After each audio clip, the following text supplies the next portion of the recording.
وبركاته. إن الحمد لله نحمده ونستعينه ونستغفره ونعوذ بالله من شرور أنفسنا ومن سيئات أعمالنا من يهده الله فلا مضل له ومن يضلل فلا هادي له أشهد أن لا إله إلا الله وحده لا شريك له وأشهد أن محمدا عبده ورسوله لا نبي بعد أما بعد يا أيها الذين آمنوا اتقوا الله حق تقاته ولا تموتن إلا وأنتم مسلمون يا أيها الناس اتقوا ربكم الذي خلقكم من نفس واحدة وخلق منها زوجها وبث منهما رجالا كثيرا ونساء واتقوا الله الذي تساءلون به والأرحام إن الله كان عليكم رقيبا يا أيها الذين آمنوا اتقوا الله وقولوا قولا سديدا يصلح لكم أعمالكم ويغفر لكم ذنوبكم ومن يطع الله ورسوله فقد فاز فوزا عظيما أما بعد فإن أصدق الحديث كتاب الله وخير الهدي هدي محمد صلى الله عليه وسلم وشر الأمور محدثاتها فإن كل محدثة بدعة وكل بدعة ضلالة. Ikhwatul Islam, saudara kaum muslimin, kaum muslimat, ikhwani, akhawati, rahimani wa rahimakumullah. Alhamdulillah, kita bersyukur kepada Allah Subhanahu wa taala pada kesempatan yang berbahagia ini. Allah Subhanahu wa taala masih memberikan kepada kita umur panjang, kesehatan, dan semoga umur panjang dan kesehatan tersebut bisa kita manfaatkan dalam rangka mencari ridha Allah Subhanahu wa taala. Sehingga di antara salah satu doa yang diajarkan oleh baginda Rasulullah sallallahu alaihi wasallam, Allahumma inni a'udzu bika min zawali ni'matik. Ya Allah, sesungguhnya aku berlindung kepadamu agar setiap nikmat yang Engkau berikan kepadaku tidak dicabut. Wa tahawuli afiyatik, agar kesehatan yang Engkau hadiahkan kepadaku tidak dihilangkan. Wa fujaati niqmatik, agar Engkau tidak menurunkan kepadaku siksa secara tiba-tiba. Wa jami'i sakhatik, dan aku juga berlindung kepadamu dari segala bentuk yang bisa menyebabkan kemurkaanmu. Ini merupakan di antara bentuk kalimat yang sangat indah. Dianjurkan bagi setiap muslim untuk mengucapkannya. Bukti mereka bersyukur kepada Allah Subhanahu wa taala dan bukti mereka ingin mempertahankan setiap nikmat yang ada. Karena orang yang bersyukur kepada Allah Subhanahu wa taala disebut dengan Al-Hafiz. Al-Hafiz itu artinya adalah orang yang menjaga. Dengan syukur seolah-olah kita menjaga nikmat yang sudah ada. Begitu juga orang yang bersyukur kepada Allah Subhanahu wa taala disebut dengan Al-Jalib, yaitu mendatangkan nikmat yang belum ada. Karena dengan kita bersyukur kepada Allah, kita menjaga nikmat yang ada. Dan kita bermohon kepada Allah meminta nikmat yang belum ada. Maka orang yang bersyukur kepada Allah disebut dengan Al-Hafiz, juga disebut dengan Al-Jalib. Sehingga di antara salah satu kalimat yang paling indah diajarkan oleh baginda Rasulullah sallallahu alaihi wasallam, Allahumma inni a'udzu bika min zawali ni'matik wa tahawuli afiyatik wa fujaati niqmatik wa jami'i sakhatik. Ada yang hafal? Baik, silakan.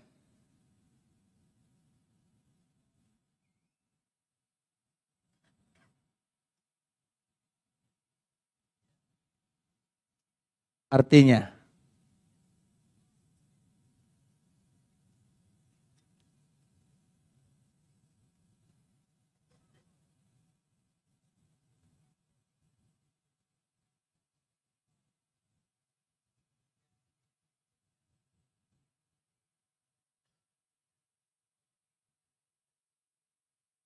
Masya Allah, Allahumma barik. Silakan, Masya Allah. Bisa diberikan?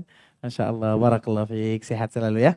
Ikhwatul Islam, itu merupakan di antara nikmat atau di antara bentuk kita bersyukur kepada Allah Subhanahu wa taala dan bagaimana kita selalu mempertahankan nikmat-nikmat yang Allah berikan kepada kita, karena tidak ada seorang muslim kecuali mereka ingin bersyukur dan mempertahankan nikmat yang sudah ada. Kemudian salawat beriringkan salam semoga senantiasa tercurahkan buat junjungan alam Nabi kita yang mulia, uswah dan qudwah kita bersama Muhammad bin Abdullah sallallahu alaihi wasallam, yang mana kewajiban kita bersama adalah senantiasa mengucapkan salam dan salawat kepada baginda Muhammad bin Abdullah kapanpun, dimanapun, dan dianjurkan bagi kaum muslimin untuk betul-betul menyempatkan dirinya mengucapkan kalimat yang sangat mulia, kalimat yang mulia, yang mudah diucapkan dan memiliki keutamaan yang luar biasa.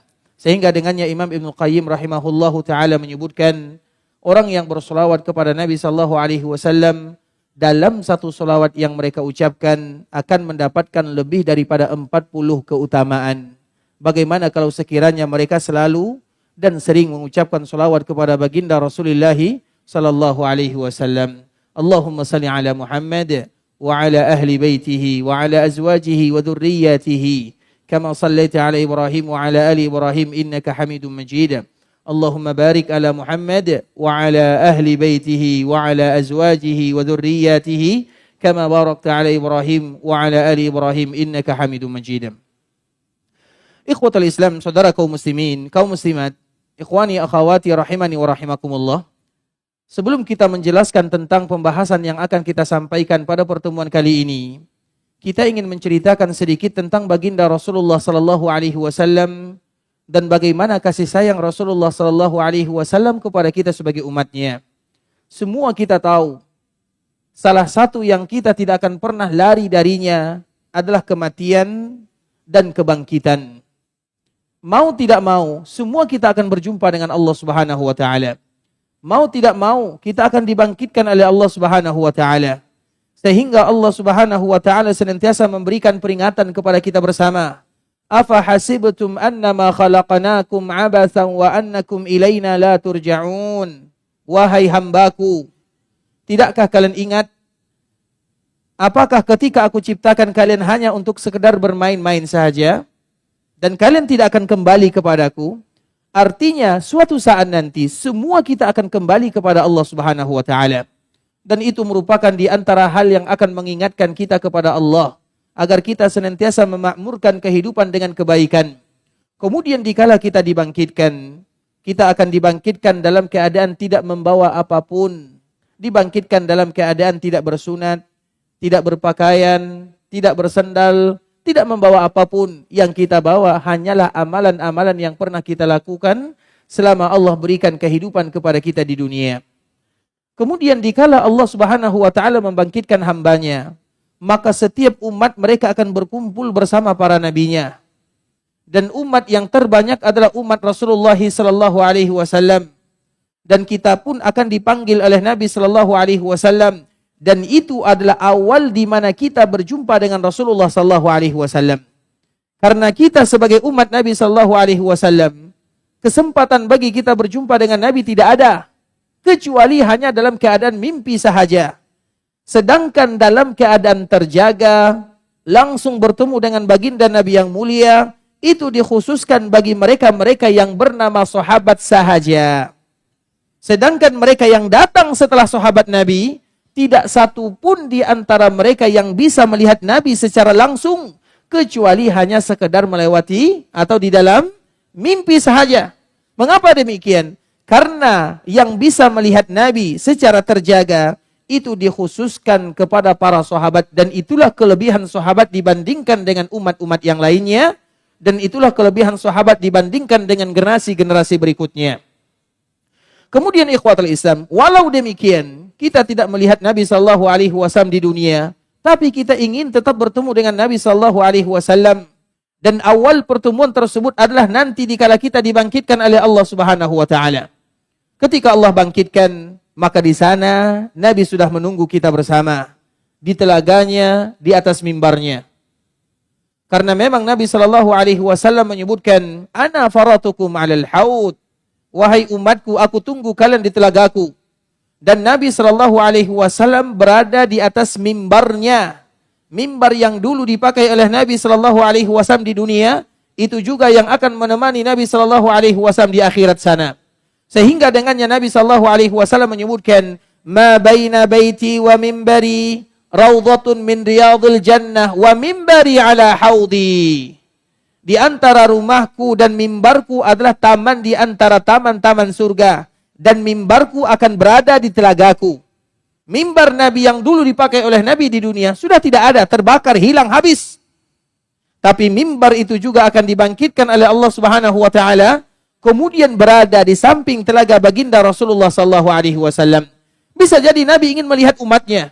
Nabi sallallahu alaihi wasallam melihat umatnya, "Man marra alayya syarib."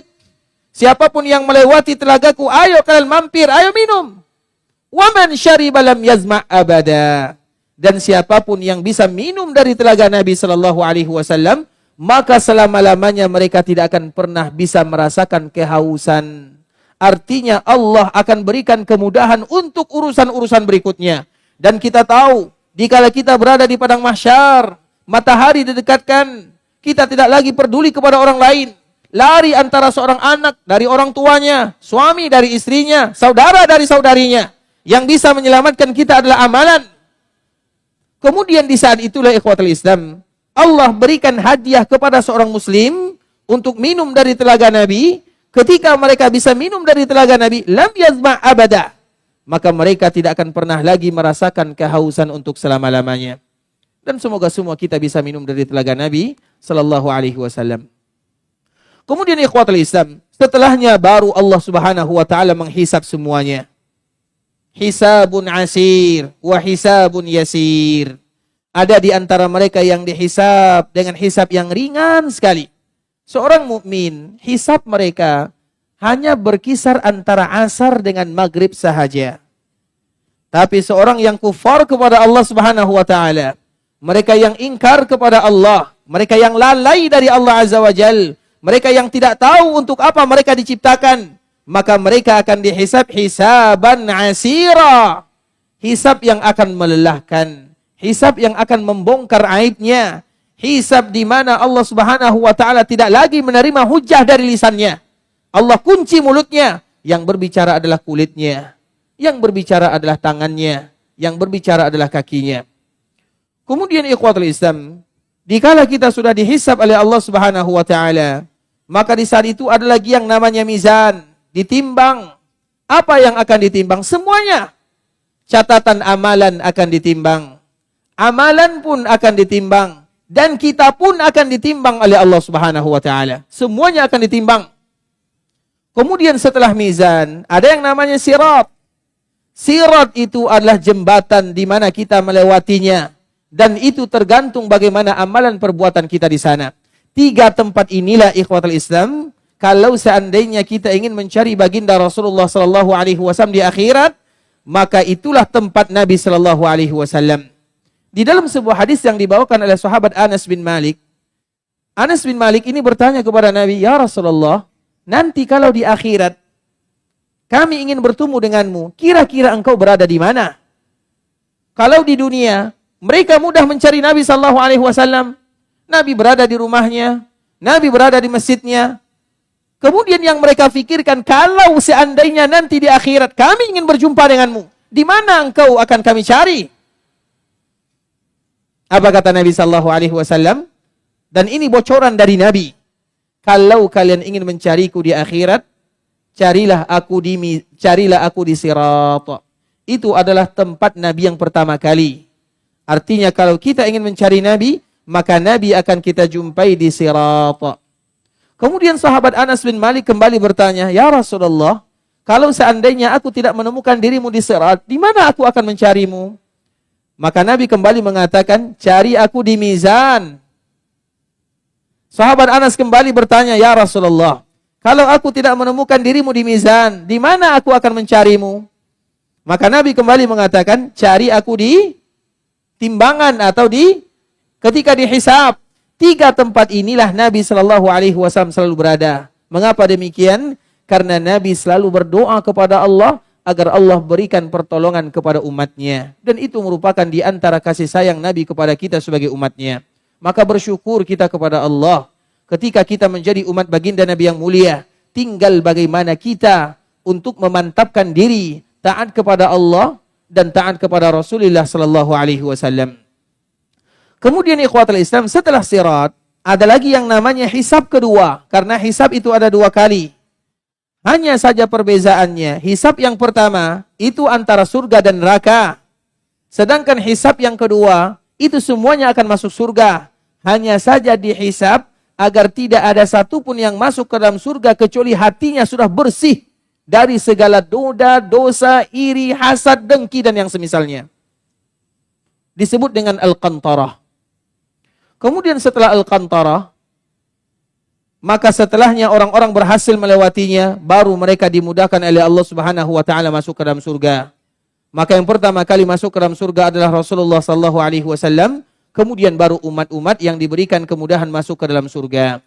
Kemudian setelahnya ikhwatul Islam, setelah Nabi sallallahu alaihi wasallam memberikan syafaat kepada Allah untuk umatnya agar mereka masuk ke dalam surga, apa yang terjadi? Nabi sallallahu alaihi wasallam memperhatikan umatnya, ternyata masih banyak di antara mereka yang berada di dalam api neraka. Di saat itulah Nabi sallallahu alaihi wasallam datang kepada Allah Subhanahu wa taala. Kemudian ketika Nabi datang, apa yang terjadi? Apa yang dilakukan oleh Nabi? Dan inilah pembahasan yang akan kita sampaikan ikhwatul Islam. Karena pembahasan kita adalah bagaimana doa kita dikabulkan oleh Allah Subhanahu wa taala. Maka belajar dari Nabi sallallahu alaihi wasallam bagaimana doa-doa Nabi dikabulkan oleh Allah, maka kita pun akan berusaha melakukan sebagaimana yang dilakukan oleh baginda Rasulullah sallallahu alaihi wasallam. Yang pertama kali dilakukan oleh Nabi, Nabi melihat umatnya, orang penduduk surga atau umat Nabi yang berada dalam surga, mereka sudah memasukinya. Kemudian Nabi melihat umat yang lain, ternyata masih banyak di antara mereka yang berada di dalam api neraka. Kemudian setelahnya Nabi datang kepada Allah. Apa yang dilakukan oleh Nabi? Maka Nabi sallallahu alaihi wasallam langsung bersujud dalam waktu yang sangat lama sambil memuji Allah dengan pujian yang sangat indah. Rasulullah sallallahu alaihi wasallam menyebutkan, "Tsumma yuftahu li al-mahamid atau mahamida wa husnis sana'i alaihi." Kemudian Allah Subhanahu wa taala memberikan ilham kepadaku, aku pun bisa memuji Allah dengan pujian yang sangat indah. Dari sinilah ikhwatul Islam, di antara agar doa kita dikabulkan oleh Allah Subhanahu wa taala, maka berlatihlah untuk berlama-lama sujud kepada Allah Subhanahu wa taala. Dan itu bukan perkara yang mudah. Sujud dalam waktu yang lama itu sulit sekali. Coba nanti sesekali kita mengukur diri. Kita sujud kepada Allah misalnya 15 menit, kemudian 20 menit, kemudian 30 menit. Itu bukan perkara yang mudah ikhwatul Islam, karena sujud itu perkara yang berat. Karena biasanya kalau kita lama sujud, kemudian kita bangkit dari sujud, biasanya kita banyak melihat bintang-bintang. Iya atau tidak? Banyak bintangnya. Dan kalau kita melatih diri, karena Nabi kenapa bisa sujud lama di akhirat? Nabi sallallahu alaihi wasallam sudah terbiasa sujud lama di dunia. Pernah suatu ketika ikhwatul Islam, para sahabat kehilangan Nabi sallallahu alaihi wasallam. Dikala mereka ingin mencari Nabi, yang bernama sahabat Muaz bin Jabal radhiyallahu taala anhu, dicari Nabi di rumahnya, Nabi tidak ada. Dicari Nabi sallallahu alaihi wasallam di Masjid Nabawi, Nabi juga tidak ada. Dicari Nabi sallallahu alaihi wasallam di kota Madinah, Nabi juga tidak ditemukan. Kemudian tiba-tiba ada yang mengatakan Nabi pergi ke arah kanan Masjid Nabawi. Maka sahabat ini menelusuri tempat yang dituju, kemudian menemukan Nabi berada di sebuah bukit. Ketika sahabat ini melihat Nabi, maka ditemukanlah Nabi dalam keadaan sujud. Dan sahabat ini duduk menunggu Nabi sallallahu alaihi wasallam. Kemudian apa kata sahabat Muaz? Sampai-sampai saking lamanya Nabi sujud, aku sudah mulai berburuk sangka, jangan-jangan Nabi wafat di sana. Wafat dalam keadaan sujud. Kira-kira kalau sudah mulai berburuk sangka, berapa lama Nabi sallallahu alaihi wasallam sujud? Bisa jadi 1 jam, bisa jadi lebih. Karena sahabat ini mengatakan sampai-sampai aku mengira Nabi wafat di sana. Kenapa demikian ikhwatul Islam? Nabi sudah terbiasa sujud. Sehingga nanti di akhirat Nabi sallallahu alaihi wasallam sujud kepada Allah Subhanahu wa taala dan memuji Allah Subhanahu wa taala dengan pujian yang paling indah. Setelah Nabi melakukan kalimat ini, baru Allah mengatakan, "Ya Muhammad, irfa' ra'sak wa qul yusma' lak wa sal tu'ta wa syfa' tusyaffa'." Wahai Muhammad, angkat kepalamu. Artinya berhenti kamu sujud.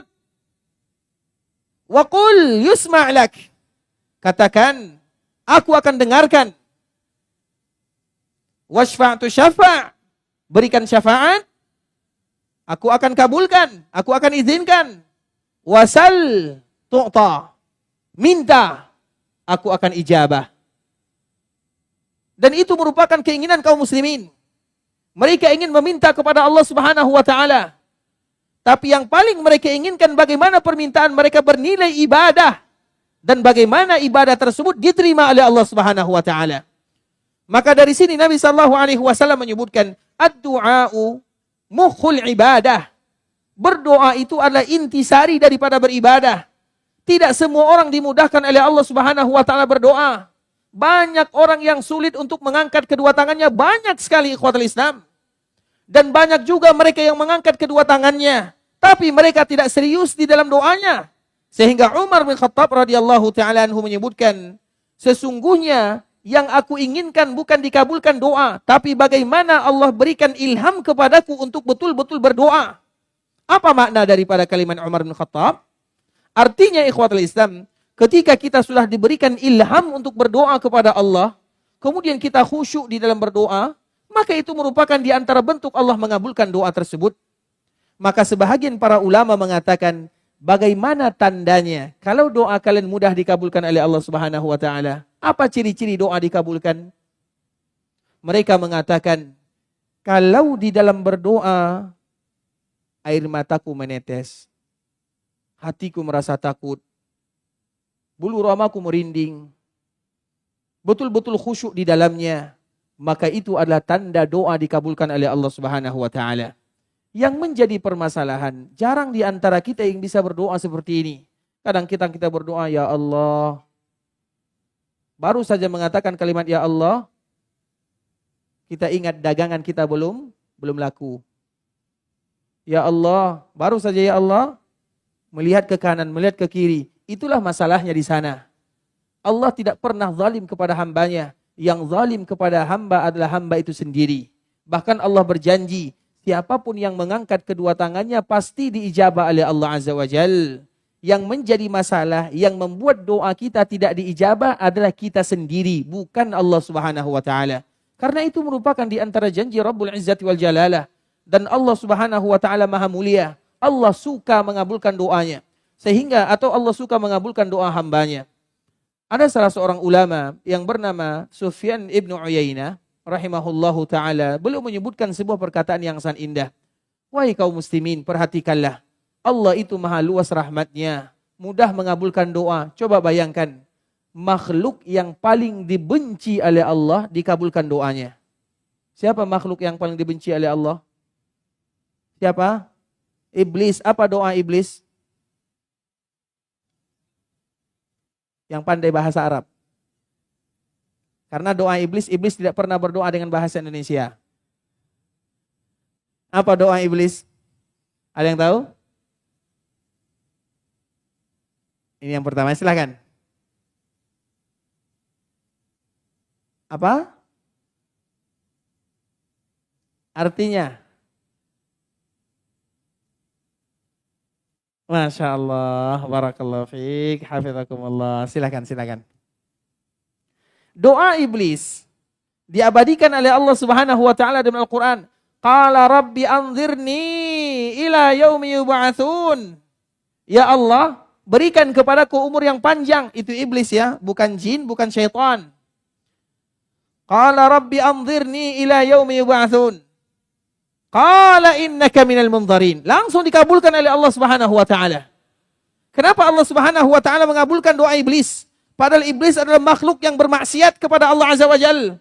Kalau sekiranya ada makhluk yang berbuat maksiat tapi dia jujur dalam berdoa, dikabulkan oleh Allah Subhanahu wa taala, bagaimana kiranya makhluk yang beriman kepada Allah? Sehingga di dalam doa-doa yang dibaca di akhir surah Al-Imran, Rabbana innana sami'na munadiyan yunadi lil iman. Apa sambungannya? Kami beriman ya Allah, kami mendengarkan, berimanlah kepada Allah, kami beriman. Itu merupakan di antara kalimat yang paling indah. Dikala kita berdoa kepada Allah Subhanahu wa taala, awali dengan kalimat-kalimat yang paling indah.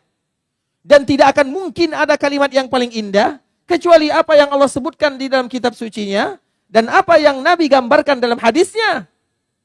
Makanya berdoa itu ikhwatul Islam Kalau tidak bisa berdoa dengan bahasa Indonesia, bahasa Arab doanya. Apa? Bukan terbalik, kita yang tidak hafal. Tidak mungkin bahasa kita lebih bagus daripada bahasa Al-Quran. Tidak mungkin bahasa kita lebih bagus daripada bahasa Nabi SAW. Bagi kita yang ingin berdoa kepada Allah Subhanahu Wa Taala, ingat pesan Nabi. Ya Aisyah, alaiki bijawami'il kalim. Semua kita wajib mengingat hadis ini. Ya Aisyah, alaiki bijawami'il kalim. Allahumma inni as'aluka minal khairi kullih. Ajilihi wa ajilih. Ma alimtu minhu wa ma lam a'lam. Wa a'udzu bika minasy syarri kullih. Ajilihi wa ajilih. Ma alimtu minhu wa ma lam a'lam. Allahumma inni as'aluka khaira ma sa'ala 'abduka wa nabiyyuka Muhammadun sallallahu alaihi wasallam. Wa a'udzu bika min syarri ma 'adza minhu 'abduka wa nabiyyuka Muhammadun sallallahu alaihi wasallam. Allahumma inni as'aluka al-jannah wa ma qarraba ilaiha min qawlin aw 'amal. Wa a'udzu bika minan nar wa ma qarraba ilaiha min qawlin aw 'amal. Allahumma inni as'aluka an taj'ala kulla qada'in qadaitahu li khair. Siapa yang hafal? Itulah doa sesungguhnya. Berarti selama ini kita sudah berdoa atau belum? Sudah berdoa atau belum? Sudah. Hanya saja doa ini tidak kita menghafalnya. Dan itulah di antara kalimat yang paling indah diajarkan oleh Nabi kepada ibunda kita Aisyah. Dan para ulama setiap kali berbicara tentang masalah doa, mereka akan menukilkan hadis ini. Hadis inilah induk daripada doa. Yang semestinya sudah dihafal oleh kaum muslimin. Dan semoga Allah mudahkan bagi kita untuk menghafalnya. Allahumma inni as'aluka minal khairi kullih. Ya Allah, aku meminta kepadamu semua kebaikan. Ajilihi wa ajilih. Yang segera datang atau yang akan datang, aku meminta semuanya. Wa a'udzu bika minasyarri kullih. Dan aku berlindung kepadamu dari semua keburukan. Ajilihi wa ajilih. Yang sekarang ataupun yang akan datang. Allahumma inni as'aluka khaira ma sa'ala 'abduka wa nabiyyuka Muhammadun sallallahu alaihi wasallam. Ya Allah, aku meminta kepadamu semua kebaikan yang diminta oleh Nabi. Apapun yang diminta oleh Nabi, berarti kita sudah meminta kepada Allah Subhanahu wa taala, walaupun kita tidak menyebutkan satu persatu. Wa a'udzu bika min syarri ma 'adza minhu 'abduka wa nabiyyuka Muhammadun sallallahu alaihi wasallam. Ya Allah, aku berlindung kepadamu dari semua keburukan yang Nabi berlindung darinya. Kita tidak tahu semua keburukan, tapi Nabi tahu semua keburukan. Dan kita mengatakan, ya Allah, aku berlindung kepadamu dari semua keburukan yang Nabi berlindung darinya. Artinya semua kebaikan dunia dan akhirat, semua keburukan dunia dan keburukan di akhirat kita sudah berlindung. Walaupun kita tidak menyebutkan satu persatu. Allahumma inni as'alukal jannah. Ya Allah, aku menginginkan surga. Wa ma qarraba ilaiha min qaulin aw amal. Dan semua yang mendekatkan diriku, baik itu dengan amalan atau dengan perbuatan. Wa a'udzu bika minan nar. Dan aku berlindung kepadamu dari api neraka. Wa ma qarraba ilaiha min qaulin aw amal. Dan sesuatu yang bisa menyebabkan diriku masuk ke dalam api neraka, baik itu ucapan ataupun amalan. Allahumma inni as'aluka an taj'ala kulla qada'in qadaitahu li khair. Ya Allah, aku meminta kepadamu, jadikan semua ketentuan takdir yang Engkau berikan kepadaku yang terbaik. Maka di dalam doa ini, ikhwatul Islam, adalah doa yang mencakup semua kebaikan dunia dan akhirat. Sehingga Nabi berpesan kepada istrinya, ya Aisyah, alaiki. Alaiki itu hendaklah, hafallah, usahakanlah, bacalah. Jangan tinggalkan. Bijawami'id du'a, bijawami'il kalim. Dengan doa-doa yang sudah mencakup semua doa yang ada. Masalahnya ikhwatul Islam, kita tidak menghafalnya. Nah, siapa di antara kita yang sudah hafal? Ada? Taib yang pertama kali belakang ya. Yang pakai masker, silahkan. Mungkin bisa maju ke depan. Barakallahu fiik.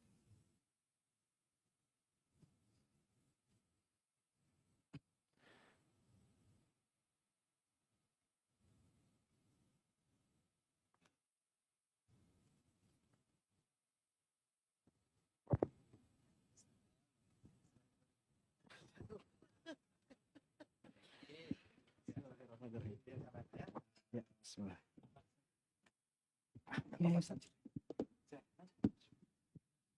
Bismillah.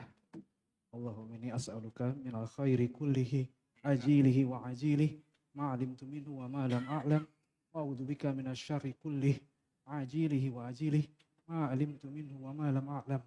Allahumma inni as'aluka minal khairi Allahumma inni as'aluka min khairi ma sa'alaka abduk wa nabiyyuka Muhammadun sallallahu alaihi wasallam wa a'udzu bika min syarri ma 'adabi abduk wa nabiyyuka Muhammadun sallallahu alaihi wasallam.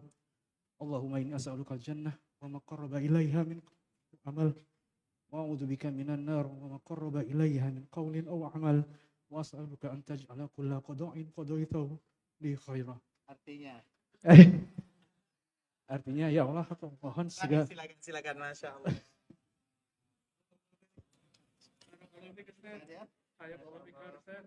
Boleh menerima hadiah dengan syarat gantikan saya di sini. Ikhwatul Islam, itu adalah doa yang mesti dihafal. Jangan pernah dilalaikan. Bagi kita yang ingin doanya dikabulkan oleh Allah Subhanahu wa taala, alaiki bijawami'il kalim. Hendaklah kita mengumpulkan doa-doa yang terindah, dan tidak ada doa yang terindah kecuali kalimat ini. Makanya dianjurkan bagi kaum muslimin untuk menghafalnya. Kalau kita tidak menghafalnya, bagaimana caranya? Dicatat atau direkam atau dicari. Siap untuk mencarinya ya? Kira-kira doa ini berapa lama kita bisa menghafalnya? 1 minggu bisa? Bisa insya Allah? Nanti ditagih di akhirat ya. Yang tidak hafal. Taib ikhwatul Islam. Karena ini penting. Kita memerlukan semuanya. Kita butuh berdoa kepada Allah Subhanahu wa taala. Dan tidak ada cara bagi kita kecuali dengan apa yang diajarkan oleh baginda Rasulullah sallallahu alaihi wasallam. Oleh karenanya ikhwatul Islam, kita kembalikan kepada Nabi sallallahu alaihi wasallam. Ketika Nabi sallallahu alaihi wasallam datang kepada Allah Subhanahu wa taala, Nabi bersujud, Nabi bersungkur, meminta, bermohon, merintih kepada Allah Subhanahu wa taala sambil memuji Allah Subhanahu wa taala dengan pujian yang paling indah. Orang yang paling pantas dan yang paling mulia memuji Allah Subhanahu wa taala adalah Rasulullah sallallahu alaihi wasallam. Nabi pandai sekali memuji Allah Subhanahu wa taala. Sehingga di antara salah satu nama Nabi adalah Ahmad. Ahmad itu artinya orang yang pandai memuji, dan itu ada pada diri Nabi sallallahu alaihi wasallam. Nabi dinamakan dengan Ahmad karena Nabi paling pandai memuji, dan yang paling pandai dipuji oleh Nabi sallallahu alaihi wasallam adalah Allah Subhanahu wa taala. Maka di antara bentuk agar doa kita dikabulkan oleh Allah Subhanahu wa taala, ketika kita memuji Allah dulu dalam berdoa. Kalau seandainya kita perhatikan, kita lihat dari kisah Nabi sallallahu alaihi wasallam. Ketika Nabi sujud dalam waktu yang lama, kemudian Nabi memuji Allah dengan pujian yang sangat indah, dengan pujian yang tidak pernah disebutkan oleh Nabi di dunia. Tsumma yuftahu li.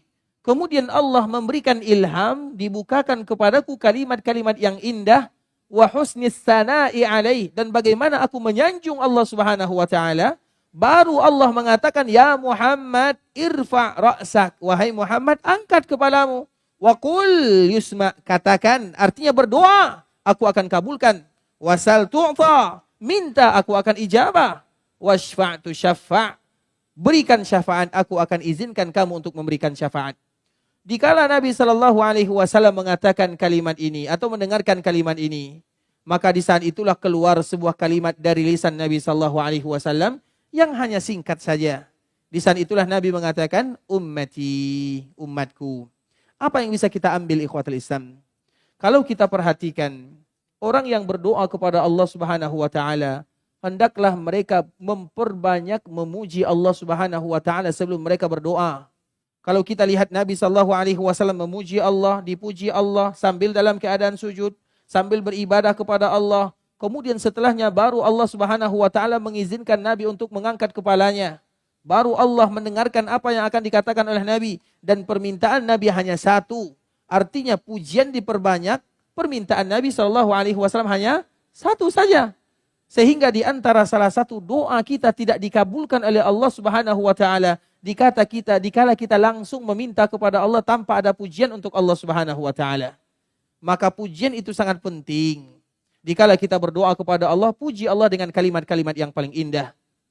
Dan di antara pujian tersebut ikhwatal Islam, misalnya kita mengatakan dalam berdoa, Allahumma inni as'aluk bi anni ushhiduk bi annaka antallahu la ilaha illa ant al-ahad as-samad alladhi lam yalid wa lam yulad wa lam yakul lahu kufuwan ahad. Nabi SAW pernah mengatakan tentang kalimat ini, walladhi nafsu Muhammadun biyadih,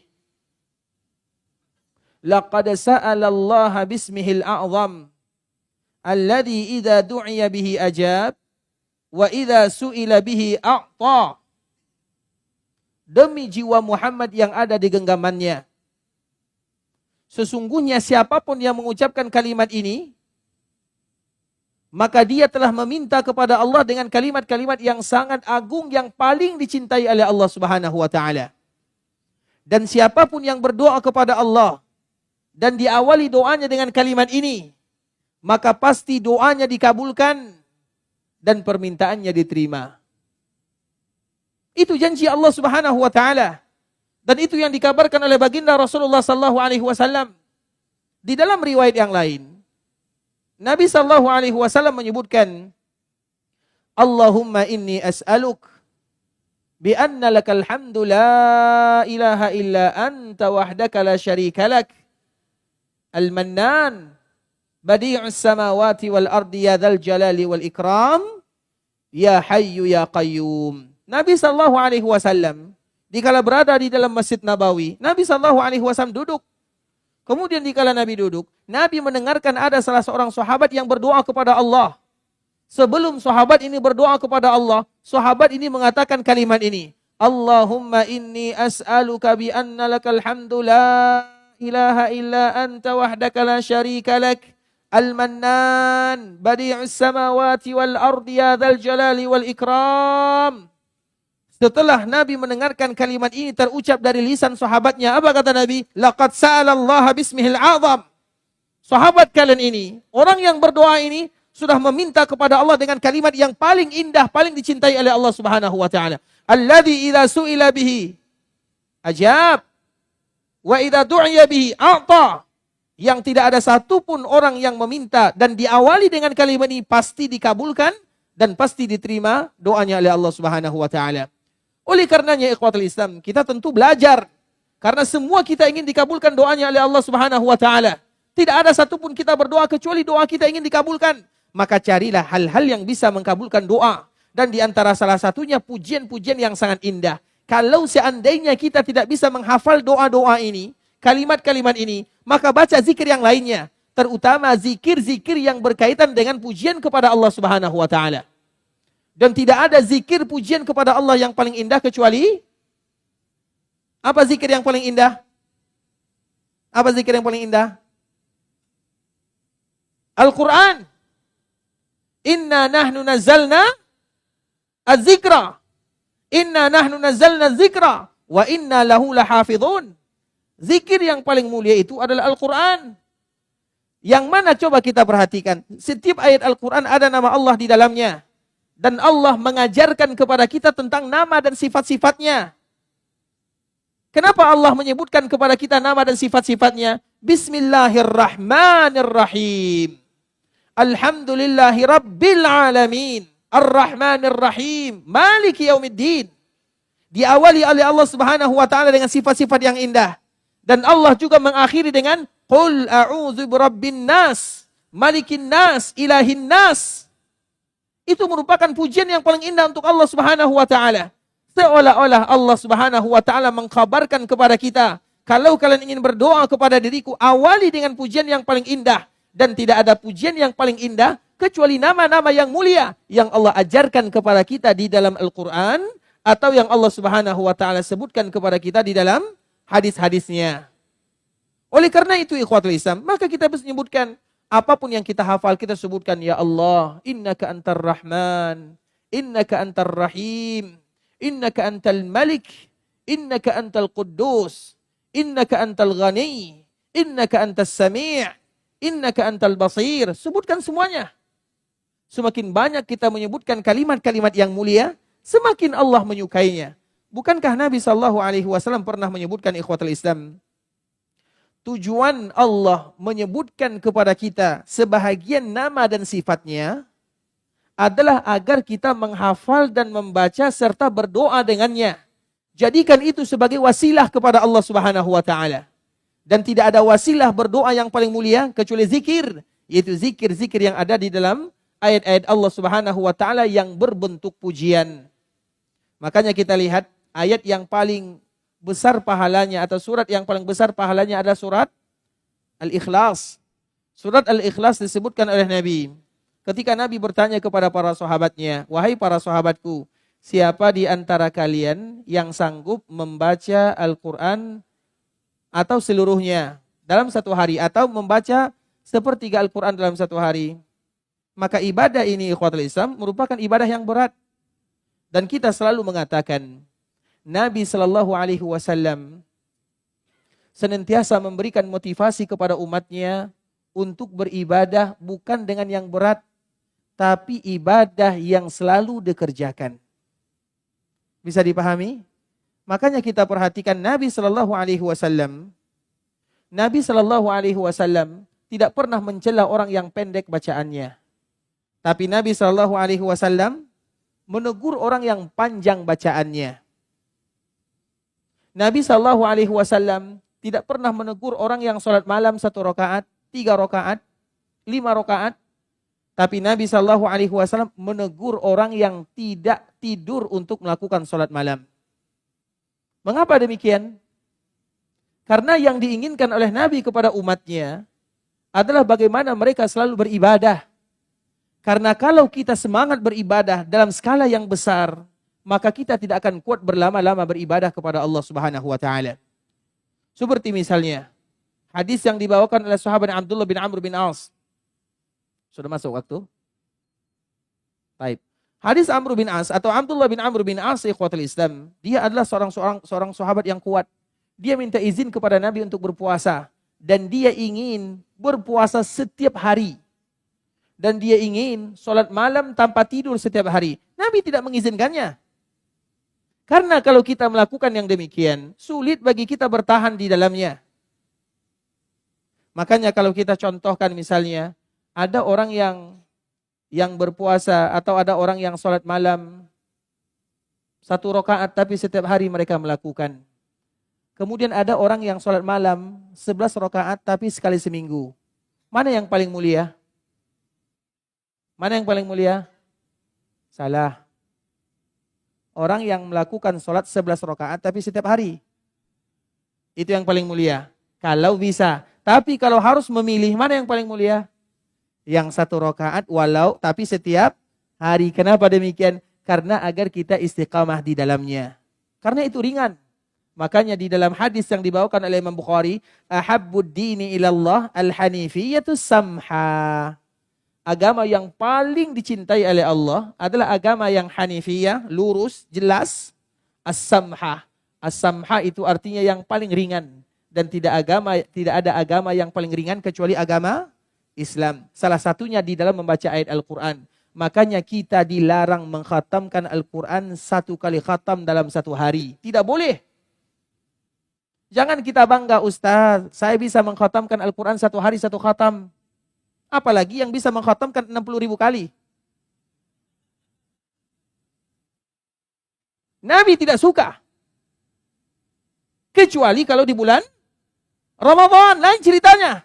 Hari-hari lain Nabi tidak suka. Ini bukan masalah banyaknya, tapi mana yang Nabi suka. Bisa dipahami? Nabi tidak suka demikian. Makanya ada sahabat yang mengatakan, ya Rasulullah, apa kata Nabi? Khatamkan Al-Quran dalam 7 hari.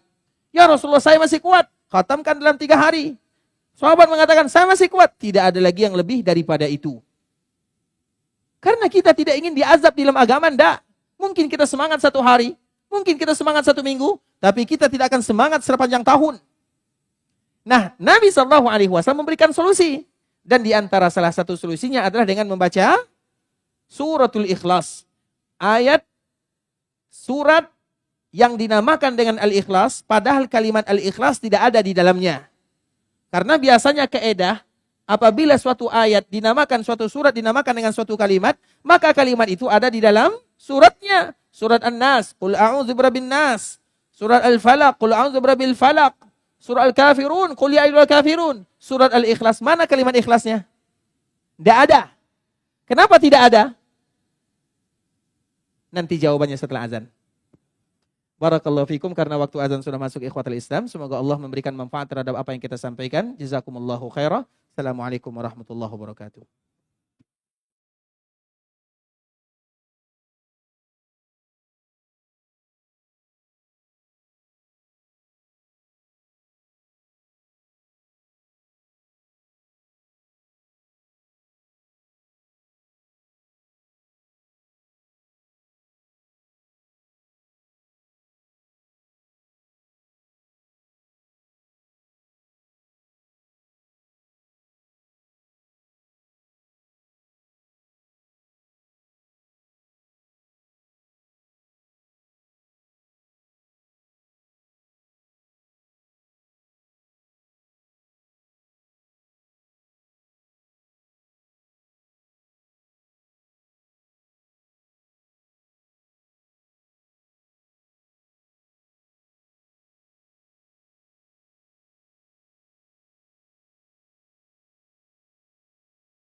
Bismillahirrahmanirrahim.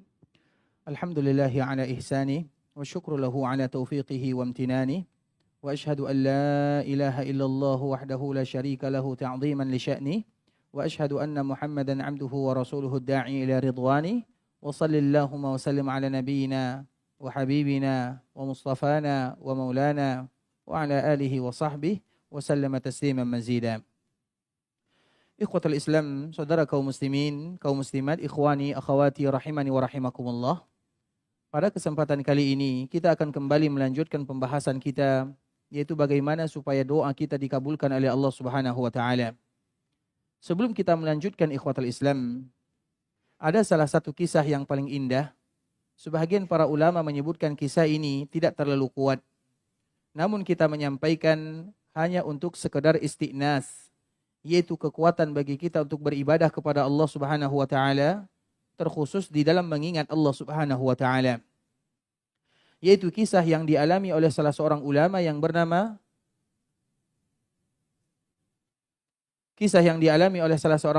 bernama Imam Ahmad rahimahullahu ta'ala.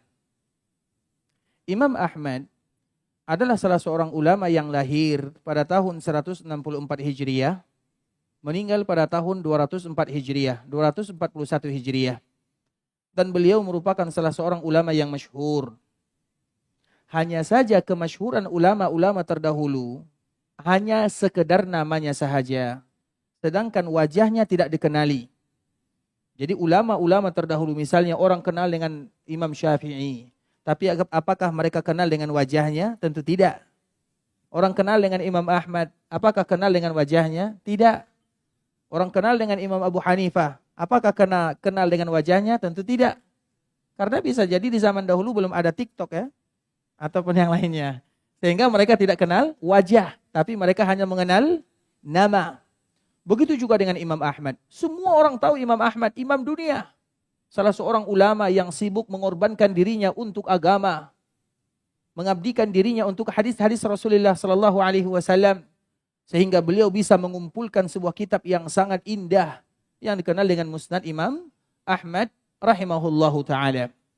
Terlepas daripada itu semua, jadi Imam Ahmad ini suatu ketika dia pernah merasa dirinya harus keluar dari Kufah atau dari Baghdad. Dan dia tidak tahu kenapa dia harus keluar. Ada saja yang memaksanya dirinya untuk keluar. Dan dia juga tidak tahu mengapa dia harus keluar. Dia harus keluar. Dan dia tidak tahu mengapa alasannya dia harus keluar, tapi ada dorongan agar dia keluar dari kampungnya. Kemana dia tidak tahu. Kemudian dia pun pada akhirnya keluar dari kampung halamannya, berjalan. Sampailah di sebuah tempat, dan Imam Ahmad sampai di sana di waktu maghrib. Kemudian beliau pun salat maghrib di masjid yang dekat dengan sana. Kemudian setelahnya beristirahat di masjid, kemudian melakukan salat isya. Setelah melakukan salat isya, Imam Ahmad ini tidak tahu di mana beliau akan menginap. Dan beliau juga tidak tahu kemana arahnya. Kemudian setelahnya apa yang terjadi ikhwatul Islam? Maka dia berkeinginan untuk tidur di masjid atau beristirahat di masjid sambil menunggu keesokan harinya. Kemudian dikala dia duduk di masjid, maka tiba-tiba datang penjaga masjid. Kebetulan penjaga masjid sebagaimana tadi yang kita sebutkan, dia tidak kenal dengan Imam Ahmad. Kemudian Imam Ahmad diusirnya, kamu tidak boleh istirahat di masjid. Pergi keluar. Maka Imam Ahmad keluar menuju teras masjid. Sampai di teras masjid, pengurus masjid kembali datang, kamu juga tidak boleh di sini. Sehingga Imam Ahmad mengatakan, saya seorang musafir. Saya tidak tahu kemana arahnya, di mana saya akan menginap. Saya menumpang dulu sebentar. Namun kebetulan orang ini tidak mengizinkan Imam Ahmad untuk tinggal di masjid. Dikala mendengarkan suara-suara antara Imam Ahmad dengan pengurus masjid, tiba-tiba ada orang yang berada di samping masjid atau tetangga masjid yang mendengarkannya. Maka beliau melihat ternyata ada salah seorang yang musafir, kemudian tidak ada tempat tinggalnya. Tiba-tiba dia memanggilnya, wahai fulan, silahkan kamu beristirahat di rumahku. Karena tidak ada tempat istirahatnya. Kemudian ikhwatul Islam, maka Imam Ahmad dia beristirahat di rumah orang tersebut. Alhamdulillah, rezeki dari Allah Subhanahu wa taala. Kemudian setelah Imam Ahmad dipersilahkan masuk, disediakan tempat tidurnya, maka orang ini kembali melanjutkan pekerjaannya karena kebetulan dia adalah seorang khabbaz. Khabbaz itu tukang roti kalau bahasa kitanya. Dan adonan roti itu biasanya kalau penjual roti, kapan dibuat? Di malam hari. Kemudian nanti setelah dibuat adonannya, dibiarkan mungkin 3 jam, 4 jam, 5 jam. Kemudian nanti di pagi hari baru mereka bakar ataupun yang semisalnya. Itu biasa pekerjaan tukang roti. Nah, inilah pekerjaan orang tersebut khabbaz. Dan roti itu adalah makanan orang-orang yang ada di sana.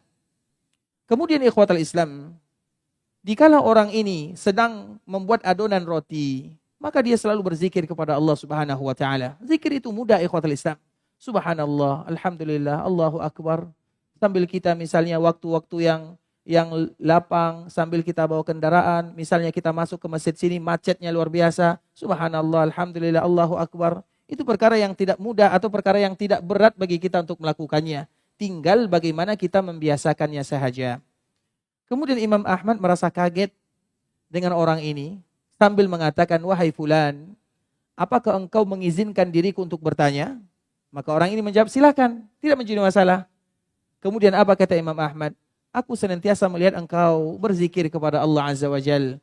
Hal qatafta thamarata zikrik? Apakah engkau pernah merasakan manfaat daripada zikir yang engkau baca? Maka di saat itulah tukang roti mengatakan, iya, aku merasakan bagaimana manfaat daripada berzikir kepada Allah Subhanahu wa taala. Di antara manfaat berzikir kepada Allah, tidaklah aku meminta kepada Allah kecuali semua doa-doa aku dikabulkan oleh Allah Subhanahu wa taala. Sesuai dengan pembahasan yang kita jelaskan pada kesempatan kali ini, bahwa zikir itu adalah di antara cara doa kita dikabulkan oleh Allah Subhanahu wa taala. Dan zikir yang paling mulia adalah ayat-ayat Allah. Maka setiap kali Allah berikan kesempatan bagi kita untuk membuka Al-Quran, kita baca 1 halaman, 2 halaman, 3 halaman, 1 juzuk, 2 juzuk, berdoa kepada Allah Subhanahu wa taala. Karena itu adalah zikir yang paling mulia. Hanya saja kadang-kadang kita lalai melakukannya. Orang ini ikhwatul Islam dikala ditanya oleh Imam Ahmad, apakah engkau mendapatkan hasil daripada zikir ini? Apa manfaatnya? Kenapa engkau selalu berzikir kepada Allah? Maka beliau mengatakan, tidaklah aku berdoa kecuali semuanya dikabulkan oleh Allah. Namun ada satu yang belum dikabulkan. Aku selalu berdoa kepada Allah, ya Allah, pertemukan aku dengan yang namanya Ahmad bin Hanbal. Itu yang belum dikabulkan oleh Allah Subhanahu wa taala. Kata tukang roti ini. Maka apa jawaban Imam Ahmad? Subhanallah. Itulah rahasianya. Kenapa aku harus keluar dari kampung halamanku? Aku tidak tahu harus kemana. Tiba-tiba harus keluar, kemudian melakukan safar, dan aku sampai di sini. Itu semua tidak lain tidak bukan agar Allah mengabulkan doamu. Dan aku adalah Ahmad bin Hanbal. Artinya apa ikhwatul Islam? Zikir itu merupakan di antara bentuk doa kita diijabah oleh Allah Subhanahu wa taala. Maka setiap kali kita berzikir kepada Allah, berdoa kepada Allah Subhanahu wa taala. Dan zikir yang paling mulia sebagaimana yang kita sebutkan, baca Al-Quran. Dan Al-Quran itu ikhwatul Islam, iya mungkin tidak banyak di antara kita yang bisa menghafalnya. Tidak banyak di antara kita yang punya waktu. Tapi lihat bagaimana bonus yang diberikan oleh Allah, toleransi yang diberikan dalam agama. Apa kata Nabi sallallahu alaihi wasallam? Kalau kalian membaca qul huwallahu ahad, ta'dilu thuluthul Quran. Itu sama saja kalian membaca 1/3 Al-Quran. Makanya Nabi sallallahu alaihi wasallam, ada salah seorang sahabat yang salat, setiap kali dia baca ayat, diawali dengan qul huwallahu ahad. Misalnya dia ingin membaca surah Fatir misalnya. Alhamdulillahi fatiris samawati wal ardi ja'ilil malaikati rusulan uli ajnihatim masna wa sulasa wa ruba'. Sebelum dia membaca ayat ini, baca dulu qul huwallahu ahad. Misalnya sebelum dia membaca Al-Muzammil, qul huwallahu ahad, ya ayyuhal muzammil. Sahabat yang lain merasa kaget, kenapa dia harus membaca ayat ini? Kemudian mereka mengadu kepada Nabi, dan mereka tidak mau imam kecuali dia. Karena dia bisa jadi suaranya bagus, hafalannya banyak, lebih bertakwa kepada Allah Azza wa Jal. Sehingga sahabat yang lain tidak bisa mengkritiknya, tapi mereka mengadu kepada Nabi. Maka Nabi mengatakan, tanyakan kepadanya, kenapa dia melakukan yang demikian? Maka sahabat bertanya kepada orang yang tadi jadi imam, kenapa engkau setiap kali jadi imam harus mengawali dengan qul huwallah? Maka orang ini mengatakan, aku mencintainya. Kemudian diadukan kepada Nabi sallallahu alaihi wasallam. Apa jawaban Nabi? kecintaannya kepada ayat ini bisa menyebabkan dirinya masuk ke dalam surga Allah Subhanahu wa taala. Mengapa demikian? Karena di dalam surat ini semuanya berbicara tentang Allah Azza wa Jal, tidak ada berbicara tentang yang lain. Maka disebut dengan suratul Ikhlas. Ikhlas itu diambil dari kata-kata khalas, murni.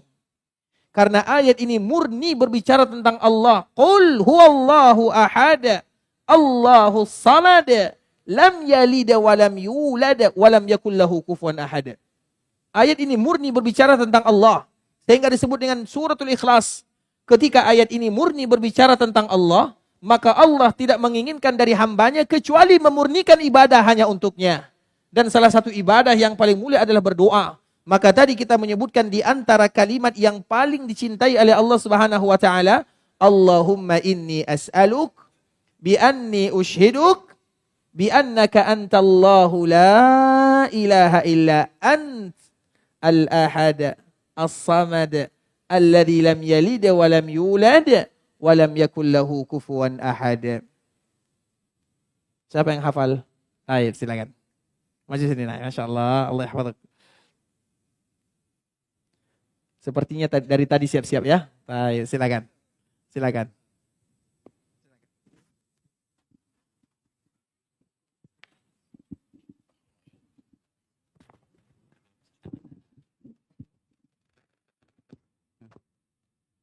Allah. Allahumma inni as'aluka bi anni asyhaduka anna antallah. Bismillah. Allahumma inni as'aluka bi anni asyhaduka annaka antallah la ilaha illa anta al-ahad as-samad alladzi lam yalid wa lam yulad wa lam yakul lahu kufuwan ahad. Allahumma inni as'aluka, ya Allah, sesungguhnya aku memohon kepadamu dengan bi anni asyhaduka antallah, dengan aku bersaksi sesungguhnya Engkau adalah Allah al-ahad as-samad alladzi lam yalid wa lam yulad, yang tidak beranak dan tidak diperanakan, wa lam yakul lahu kufuwan ahad, dan tidak ada yang setara denganmu. Masyaallah. Oh, masyaallah. Syakarallahu fikum. Masyaallah. Terima kasih banyak ya. Masyaallah. Ternyata tidak mudah jadi ustaz ya. Baik. Kalimat ini sebagai yang kita sebutkan ikhwatul Islam harus dihafal oleh kaum muslimin. Tidaklah kita berdoa kepada Allah kecuali awali doa. Allahumma inni as'aluk bi anni ushhiduk bi annaka antallahu la ilaha illa ant al-ahad as-samad alladzi lam yalid wa lam yulad wa lam yakul lahu kufuwan ahad. Juga ada kalimat yang berikutnya, Allahumma inni as'aluka bi anna lakal hamdu la ilaha illa anta wahdaka la syarika lak al-mannan badi'us samawati wal ardi ya dzal jalali wal ikram ya hayyu ya qayyum. Oleh karenanya ikhwatul Islam, itu semuanya adalah bagian daripada berzikir kepada Allah Subhanahu wa taala. Dan zikir yang paling mulia adalah zikir di mana ada nama dan kalimat-kalimat serta sifat-sifat Allah Subhanahu wa taala. Itu adalah zikir yang paling mulia. Dan kalau seandainya kita perhatikan, doa kita itu saja. Doa kita itu apa doa kita? Ya Allah ampunkan dosaku. Mudahkan urusanku. Lancarkan rezekiku. Berikan keturunan kepadaku. Apalagi doa kita yang lain? Karena kita ini manusia, Allah tahu. Doa kita seputar itu saja. Diampunkan dosanya, diberikan rezeki kepadanya. Sehingga Allah Subhanahu wa taala memberitahukan kepada kita, kalau seandainya kalian ingin meminta kepada Allah Subhanahu wa taala, berzikir kepada Allah, baik itu dengan kalimat istighfar atau dengan kalimat memuji Allah Subhanahu wa taala. Bukankah Allah Subhanahu wa taala menyebutkan dalam Al-Qur'an, "Faqultu astaghfiru rabbakum innahu kana ghaffara." Apa sambungannya? Yursilis samaa 'alaikum midrara wa yumdidukum bi amwal wa banin. Katakan, aku pun mengatakan istaghfiru.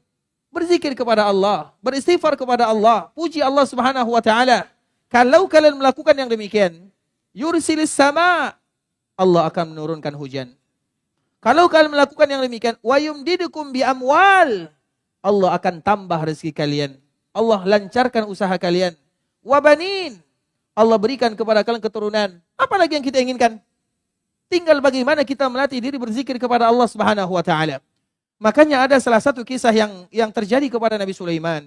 Ini selalu atau merupakan di antara pelajaran yang berharga bagi kita bersama ikhwatul Islam.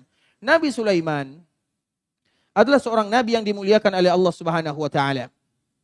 Beliau pernah meminta kepada Allah dengan 3 permintaan yang sangat indah. Dan permintaan ini dilakukan setelah beliau kembali merenovasi bangunan Baitul Maqdis.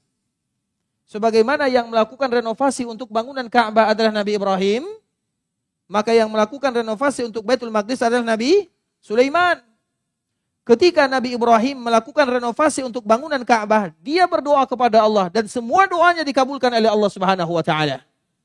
Bahkan Nabi kita Muhammad adalah hasil daripada doa Nabi Ibrahim. Kapan Nabi Ibrahim berdoa? Setelah membangun Ka'bah, setelah lelah beribadah, bermohon meminta kepada Allah. Makanya Allah menyebutkan wa idh yarfa'u Ibrahimul qawa'ida minal baiti wa Ismail Rabbana taqabbal minna. Kemudian Rabbana waj'alna muslimaini laka wa min dzurriyyatina. Kemudian Rabbana wab'ats fihim rasula. Setelah Nabi Ibrahim membangun Ka'bah, apa kata Nabi Ibrahim? Ya Allah, utus dari mereka seorang nabi. Siapa? Nabi Muhammad sallallahu alaihi wasallam. Dengannya Nabi Muhammad mengatakan, "Ana da'watu abi Ibrahim." Aku ini karena doa ayahku Ibrahim. Kapan Nabi Ibrahim berdoa? Seperti yang tadi kita sebutkan. Begitu juga Nabi Sulaiman. Dikala melakukan renovasi, berdoa kepada Allah. Apa doanya? Ada 3. 2 dikabulkan, dan pasti dikabulkan. Dan yang ketiga, Nabi mengatakan, dan aku berharap semoga doa ini juga dikabulkan. Doa Nabi Sulaiman yang pertama, dia meminta kepada Allah, ya Allah, jadikan hukum aturan yang aku buat untuk rakyatku adalah hukum yang sama dengan hukummu. Sehingga Nabi Sulaiman adalah orang yang paling adil. Karena beliau berdoa kepada Allah, jadikan undang-undang aturan yang aku berikan kepada rakyatku, kepada semua yang berada di bawahku, sesuatu yang sepakat dengan hukummu. Allah kabulkan.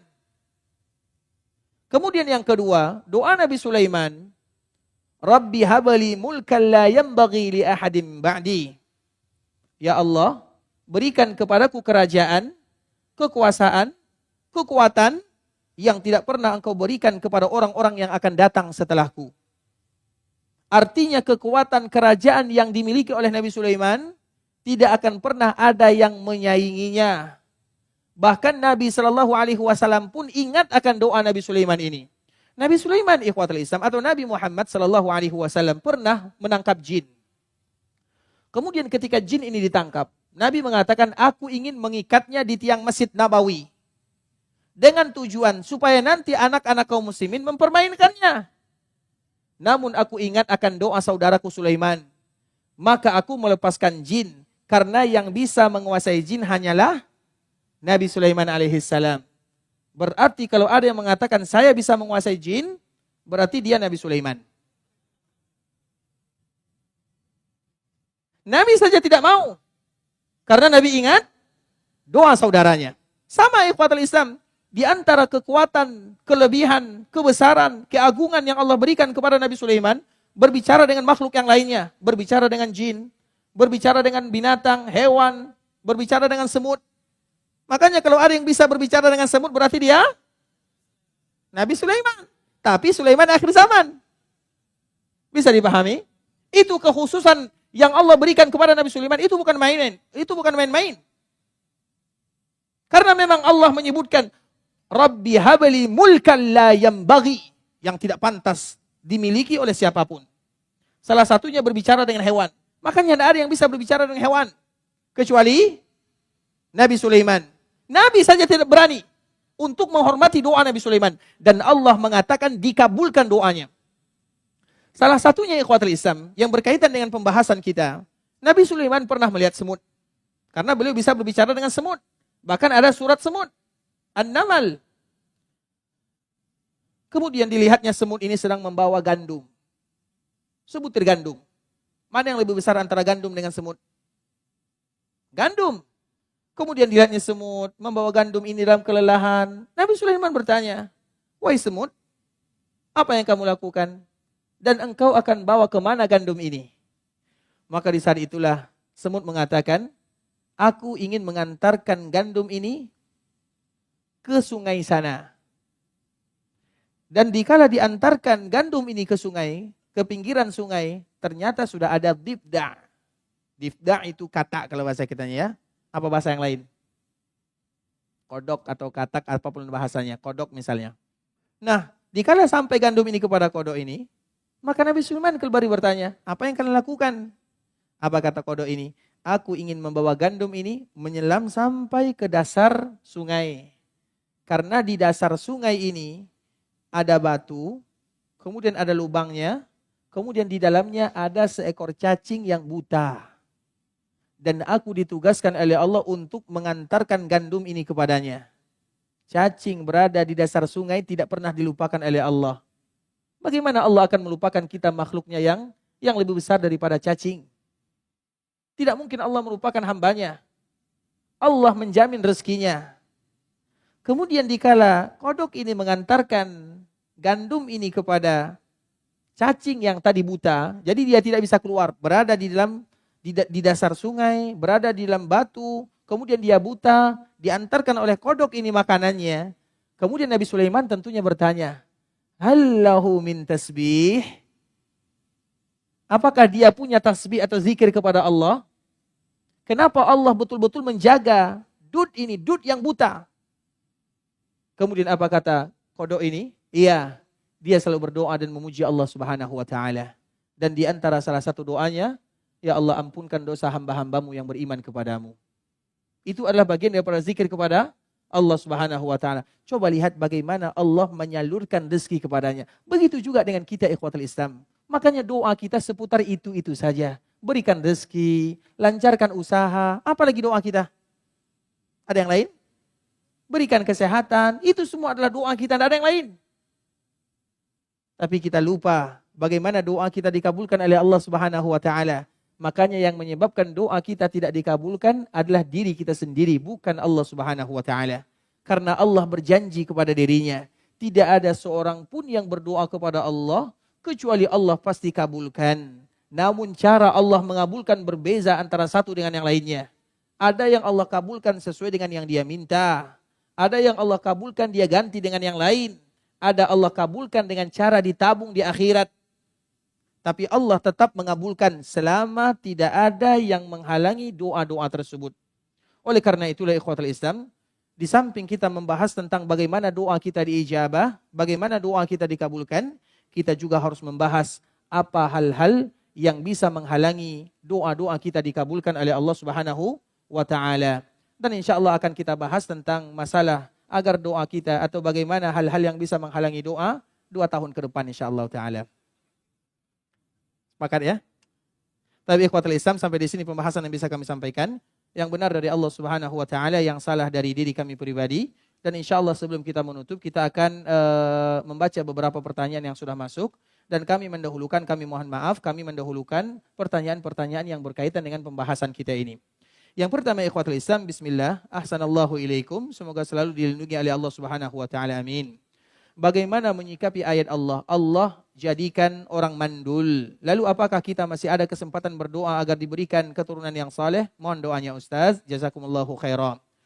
Kita mengetahui ikhwatul Islam, ayat ini disebutkan oleh Allah Subhanahu wa taala. Punya Allah lah langit dan bumi. Artinya Allah yang menguasai semuanya. Kemudian Allah menyebutkan ada orang yang diberikan rezeki keturunan laki-laki. Ada yang diberikan rezeki dari keturunan dari perempuan atau dari yang perempuan sahaja.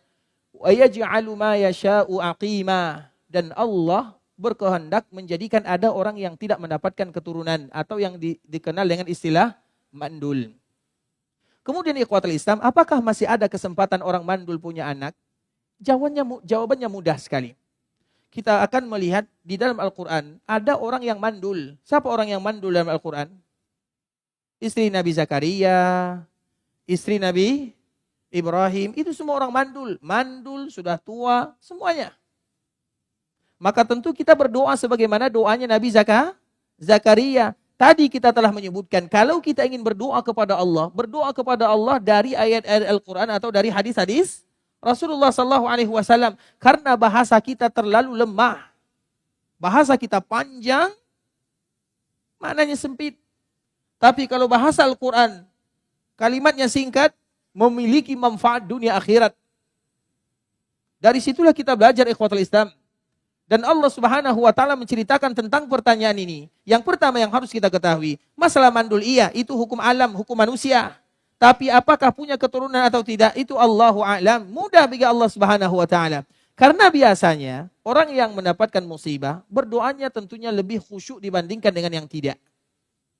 Dikala kita mandul, bagaimana bentuk dia berdoa kepada Allah? Betul-betul menangis, bermohon. Itu yang Allah suka. Kemudian Allah Subhanahu wa taala menceritakan ikhwatul Islam di dalam surah Al-Anbiya. Allah menyebutkan dalam surah Al-Anbiya ya, ayat 83 sampai ayat 90. Juzuk 17 Allah menyebutkan wa ayyuba idznada rabbahu anni massaniyad dhurru wa anta arhamur rahimin. Allah bercerita tentang Nabi Ayub yang memiliki penyakit yang tidak pernah ada duanya di dunia. Kemudian apa doanya? Anni massaniyad dhurr wa anta arhamur rahimin. Maka bagi kita yang merasa ada penyakit yang mungkin sulit disembuhkan, ingat ikhwatul Islam, baca kalimat ini siang dan malam. Ya Rabbi anni massaniyad dhurru wa anta arhamur rahimin. Kalimat yang diabadikan oleh Allah untuk seorang nabi. Apa kata Allah pada ayat berikutnya? Fastajabana lah. Langsung kami kabulkan. Kemudian cerita yang kedua, wazannun iz zahaba mughadiban fadhanna an lan naqdir alaihi fanada fi dhulumat alla ilaha illa anta subhanak inni kuntu minadh dhalimin. Baca doa ini. Setiap kali kita berdoa kepada Allah, subhanaka la ilaha illa anta subhanaka inni kuntu minadh dhalimin. Ya Allah, ampunkan dosaku, mudahkan urusanku, lancarkan rezekiku, berikan kesehatan kepadaku, jadikan anakku anak-anak yang saleh. Baca semua kalimat tersebut.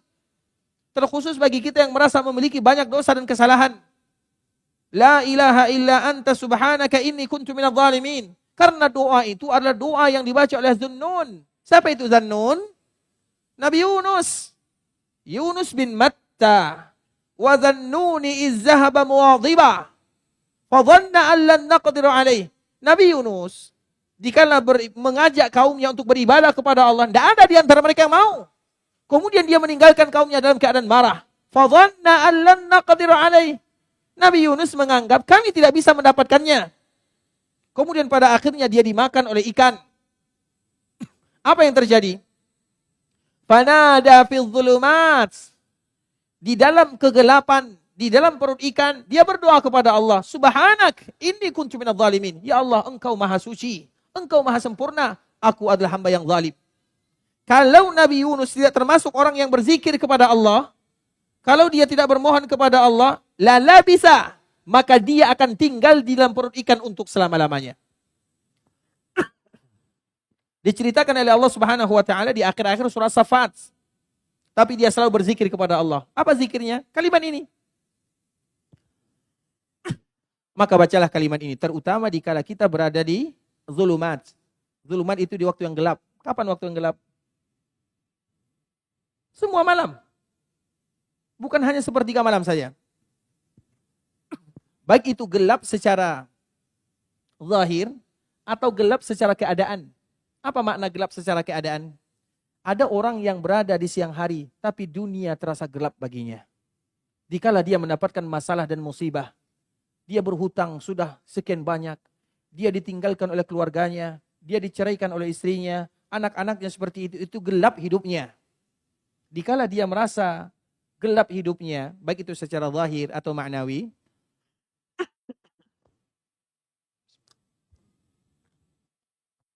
maka di saat itulah dia mengucapkan Subhanak inni kuntu minadh dhalimin. Kemudian yang ketiga, wa Zakaria iznada rabbah.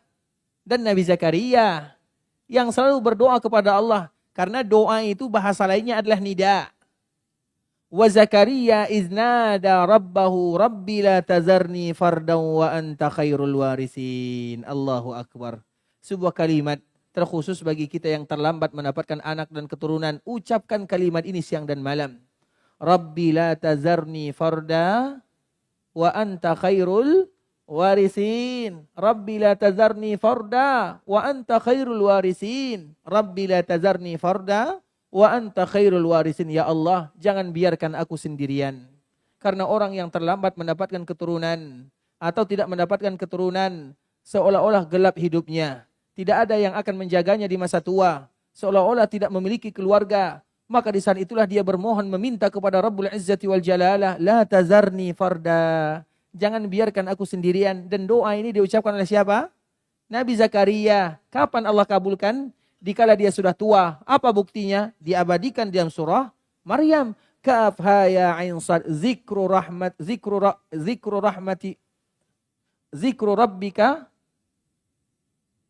Kaf ha ya ain sad zikru rahmati abduka Zakaria. Kami kurang lancar ya.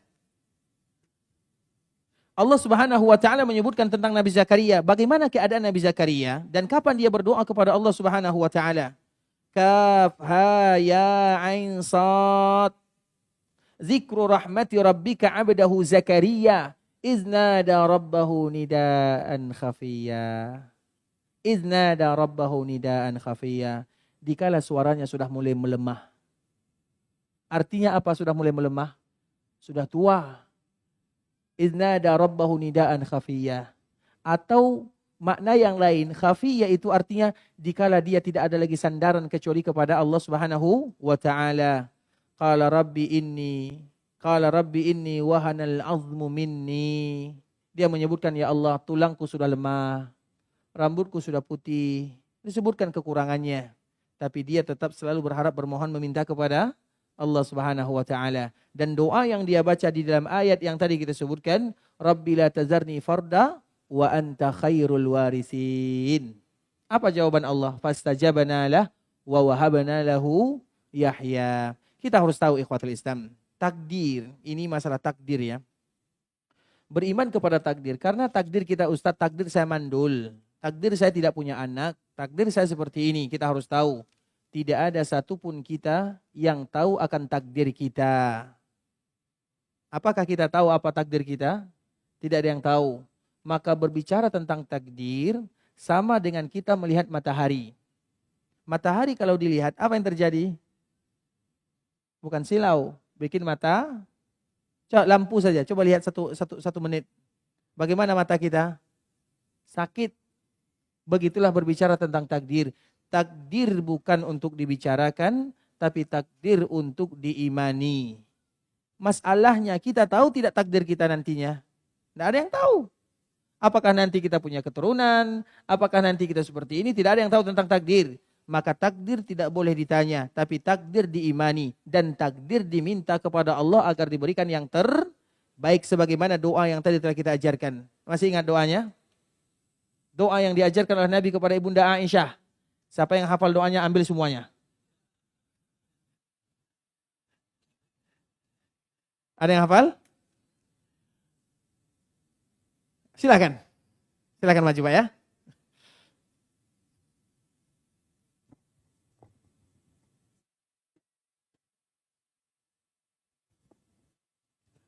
Boleh Pak.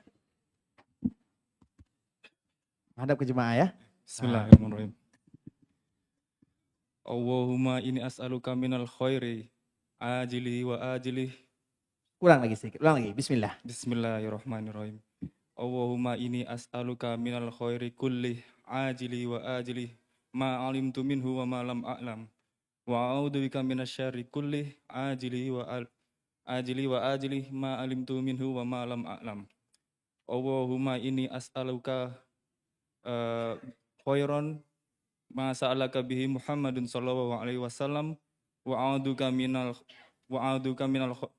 khair minasyarr wa a'udzubika minasyarr mimma ta'awwada bihi Muhammadun sallallahu alaihi wasallam wa a'udzubika minal jannah wa Allahumma inni as'aluka minal jannah wa ma qaraba ilaiha min qaulin aw amalin wa a'udzubika minal jannah minan nar wa ma qaraba ilaiha min qaulin aw amalin wa idza qadaita li min qadain faj'al aqibatahu rusyda.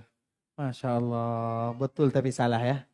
Apa Ustaz? Baik, jadi nggak jadi semuanya nih, semua atau separuhnya?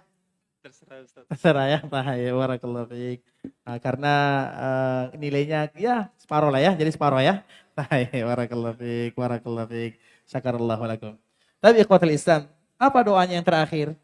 Banyak manfaatnya atau banyak kalimat-kalimat yang kita baca. Allahumma inni as'aluka an taj'ala kulla qada'in qadaitahu li khair. Makanya tadi kita menyebutkan itu doa terindah. Ya Allah, jadikan setiap takdir yang Engkau berikan kepadaku terbaik semuanya. Atau jadikan aku bisa menerima takdir yang terbaik semuanya. Itu doa dari Nabi SAW. Kita tidak tahu. Yang punya anak menginginkan tidak punya anak. Yang tidak punya anak menginginkan punya anak. Itu adalah kemauan manusia semuanya. Yang punya ini menginginkan punya ini. Yang punya ini menginginkan punya ini. Itu adalah manusia semuanya. Oleh karenanya ikhwatul Islam, berdoalah dengan kalimat-kalimat ini. Agar Allah Subhanahu wa taala menjadikan untuk kita semuanya yang punya anak, semoga dijadikan anak yang saleh. Yang tidak punya anak, semoga menjadikan dirinya dekat dengan Allah Subhanahu wa taala. Banyak yang demikian ikhwatul Islam, bahkan para ulama banyak yang tidak punya anak. Imam An-Nawawi, jangankan punya anak, istri saja tidak punya. Ketika dia meninggal, tidak ada istrinya, tidak ada menikah. Tapi siapa yang mendoakan dirinya? Semua umat yang ada di dunia. Ketika dia tidak menikah, dia tidak punya anak, dia korbankan dirinya untuk belajar agama. Maka yang tidak punya anak, belajar agama. Sehingga nanti dia jadi ulama, dan dia korbankan dirinya untuk agama Allah Subhanahu wa taala. Wa fi kullin khair. Setiap mukmin urusannya terbaik. Setiap mukmin terbaik urusannya. Dan mukmin itu tidak terlepas dari 3 perkara. Idza u'tiya syakar wa idza butuliya sabar wa idza aznaba astaghfar. Itu seorang mukmin. Kalau mereka diberikan nikmat mereka bersyukur. Kalau mereka diberikan ujian mereka bersabar. Kalau mereka melakukan dosa mereka beristighfar.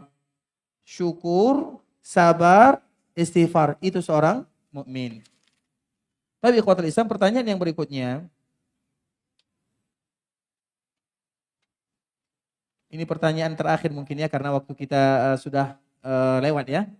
Ketika kita merasa dosa terlalu banyak dan merasa Allah belum mengabulkan karena dosa-dosa kita, apa yang harus kita lakukan? Bagaimana agar terus optimis dalam berdoa di tengah dosa-dosa yang berlimpah? Ikhwatul Islam, memang ada sebuah kalimat yang sangat indah disebutkan oleh para ulama. Bagaimana salah satu yang menyebabkan doa-doa kita tidak dikabulkan oleh Allah Subhanahu wa taala, salah satunya adalah kemaksiatan yang kita lakukan. Itu merupakan di antara salah satu yang menyebabkan doa-doa kita tidak dikabulkan oleh Allah Subhanahu wa taala.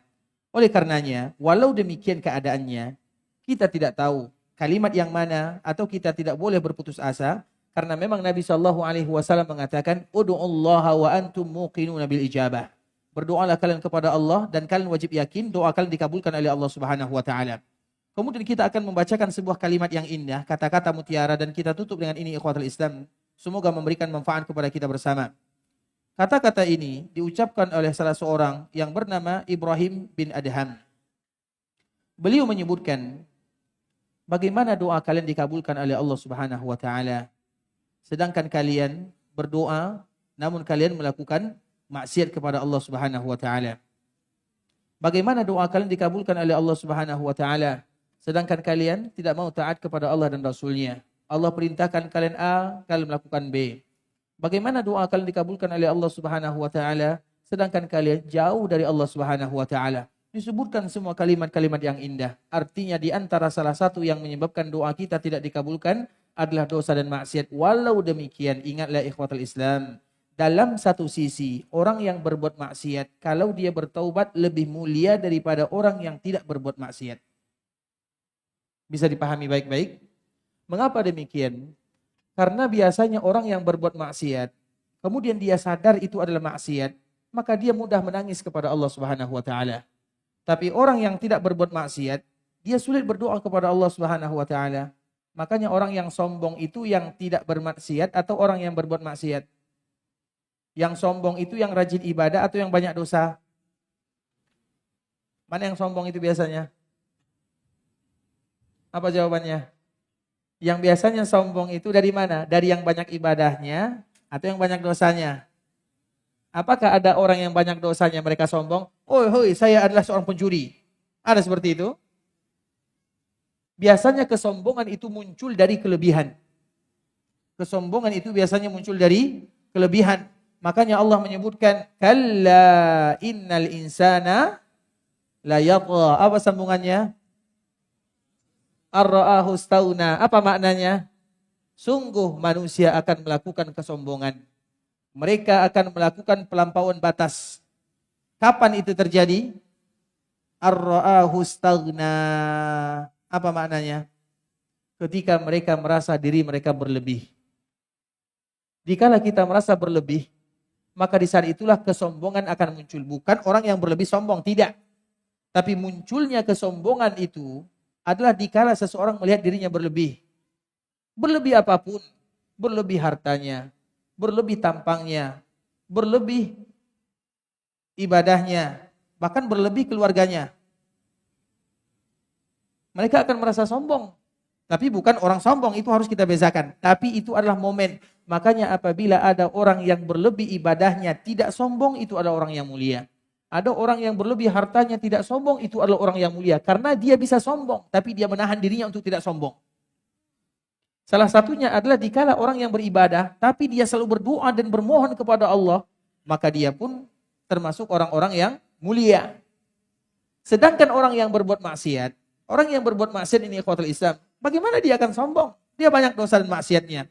Sehingga dikala dia kembali kepada Allah, dia akan mengatakan, ya Allah, aku banyak dosa, aku banyak kesalahan, aku banyak melakukan ini, aku banyak melakukan itu, ampunkan dosaku. Maka tambah lagi doa yang paling indah ikhwatul Islam, mungkin doa ini semua kita hafal, yang dikenal dengan Sayyidul Istighfar. Allahumma anta Rabbi la ilaha illa anta khalaqtani wa ana abduka wa ana ala ahdika wa wa'dika mastata'at. A'udzu bika min syarri ma sana'tu. A'udzu bika min syarri ma sana'tu. Abu'u laka bi ni'matika alai. Ya Allah, aku mengakui semua nikmat yang kau berikan kepadaku. Wa abu'u bi dzambi. Ya Allah, aku akui semua kesalahan. Maka di antara adab kita berdoa kepada Allah ikhwatul Islam, sebutkan semua kesalahan yang kita lakukan. Kemudian ujungnya, ya Allah ampunkan dosaku. Ya Allah, aku adalah orang yang banyak maksiatnya. Ya Allah, banyak makanan haram yang aku makan. Ya Allah, terlalu banyak kezaliman yang aku lakukan. Sebutkan. Kemudian terakhir kita mengatakan, dan aku menyadari Engkau adalah Zat yang Maha Rahman, yang Maha Rahim. Ighfirli. Itu merupakan di antara bentuk kita merendahkan diri di hadapan Allah Subhanahu wa taala. Dan itulah makna abu'u laka bi ni'matika alayya wa abu'u bi dzambi. Aku akui semua dosaku. Ujung-ujungnya apa? Faghfirli. Ujung daripada doa, endingnya faghfirli. Begitulah kita ikhwatul Islam, agar doa kita dikabulkan oleh Allah Subhanahu wa taala. Sehingga bagaimanapun orang yang melakukan maksiat, iya, maksiat salah satu yang akan menghalangi doa. Tapi dengan maksiat seseorang bisa diangkat derajatnya dan dimuliakan oleh Allah Subhanahu wa taala. Dan semoga Allah Subhanahu wa taala kabulkan setiap doa-doa kita. Allah Subhanahu wa taala menerima amal ibadah kita. Allah berikan keberkahan dalam kehidupan kita. Allah ampunkan dosa kita bersama, dosa orang tua kita, dosa keluarga kita, dan dosa seluruh kaum muslimin. Semoga Allah berikan keikhlasan kepada kita dalam setiap amal ibadah. Allah berikan kepada kita istiqamah dalam agama. Dan Allah tutup usia kita dalam keadaan husnul khatimah. Amin amin ya rabbal alamin. Ikhwatul Islam, saudara kaum muslimin, kaum muslimat, ikhwani akhwati rahimani wa rahimakumullah. Sampai di sini pembahasan yang bisa kami sampaikan, yang benar dari Allah, yang salah dari kami. Dan kami mohon dimaafkan kalau ada kekurangan, kesalahan, salah penyampaian, kami mohon dimaafkan. Dan kita tutup dengan doa kafaratul majlis. Subhanakallahumma bihamdika asyhadu an la ilaha illa anta astaghfiruka wa atubu ilaik. Wa sallallahu wa sallim ala nabiyyina wa habibina wa khalilina wa sayyidina Muhammadin wa ala alihi wa sahbihi wa sallama tasliman katsira. Assalamualaikum warahmatullahi wabarakatuh.